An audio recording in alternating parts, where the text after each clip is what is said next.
All right, President Trump called his meeting with Russian President Putin a, quote, deeply productive dialogue. And McClatchy News foreign affairs columnist Markos Kounalakis joins me now for a closer look. Thanks a lot for joining us, Markos. The first question for you, standing next to Putin, President Trump did not acknowledge Russian interference in the 2016 election.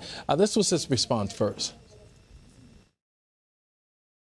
All I can do is ask the question. My people came to me, Dan Coates came to me, and some others. They said they think it's Russia. I have President Putin. He just said it's not Russia.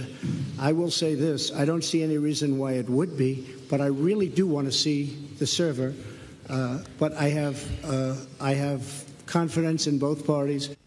I'm curious, Markos, what's your reaction to this statement?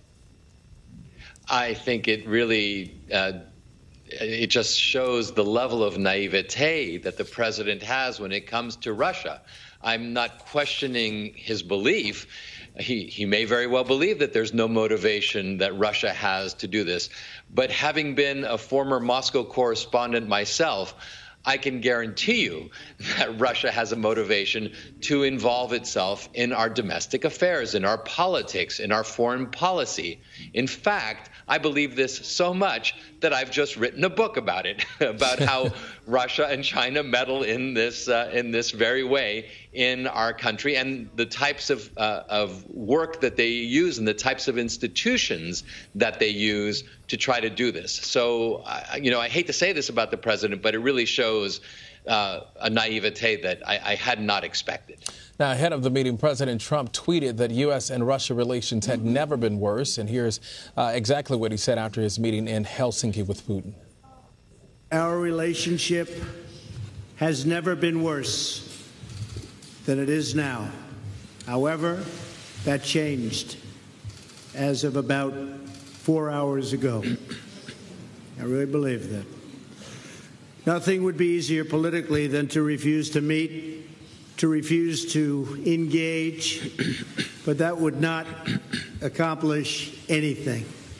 As president, I cannot make decisions on foreign policy in a futile effort to appease partisan critics or the media or Democrats who want to do nothing but resist and obstruct. All right, so this leads us to our next question. How are relations with Russia in comparison to past periods of conflict like the Cold War? Do you think they are worse now, as President Trump claims? Well, I think as far as the relationship is concerned, I think it's an abusive relationship. I mean, we've had relations, we've had diplomatic relations, we've had the ability to come to agreement in certain areas. Even during the Obama administration, of course, we had arms reduction talks. So it's not a question of whether or not we can maintain diplomatic relationships. We do. It's a great power. They have great energy resources. They have nuclear weapons. We need to be engaged. What we do not need to do as the United States, and what the president should not be doing, is really bowing in obeisance to President Putin. I hate to use these terms, but you're hearing it from the entire responsible leadership of the Republican Party. The types of things that the president did today just are not what you see done to improve diplomatic relationships. It's what you see being done when you're giving up something, or you feel as if there is nothing to gain from a hardline approach. But Markos, could this meeting prove to be a significant step toward improving relations? Well, of course. I mean, I think the relationship between Donald Trump and Vladimir Putin is improving. There's no question. They seem to be very friendly with each other. And to the degree that you believe that it's only the relationship between two leaders that matters, then yes, the relationship is clearly better. If, however, you believe that it really is two great nations that have a very complex reality that they have to deal with on a daily basis, and it spans things from trade to nuclear weaponry to energy exports, then we have to say that the relationship is still complex, and it's not necessarily better as a result of a one-on-one meeting. And with that said, why is President Trump so determined to mend relations with Russia despite clear intelligence finding of election interference?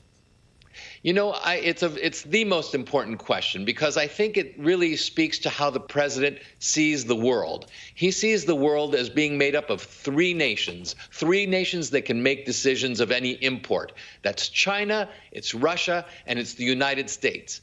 Both China and Russia can make decisions at the flip of a coin. I mean, it really takes at the turn of it's just an immediate thing. The president, however, has to deal with a democratic reality, and he's, I think, feeling hindered by this. He, I believe, wants to look at how to manage the energy reality within the world, because Russia and the United States are the two greatest energy producers. I think he wants to look to Putin towards how the Syria problem can be abated and maybe brought to being less violent. I think he has an interest in both managing the relationship with China, either by trying to get together with Vladimir Putin and figuring out how to contain China in some way. So there are grand ideas that I think the president has, and he likes to work and believes that he can work on this grand stage with these broad stroke, grand bargain ideas. So I believe that is what motivates him, and that is how he sees the world. All right, a final question for you. What do you think the fallout of this meeting will look like?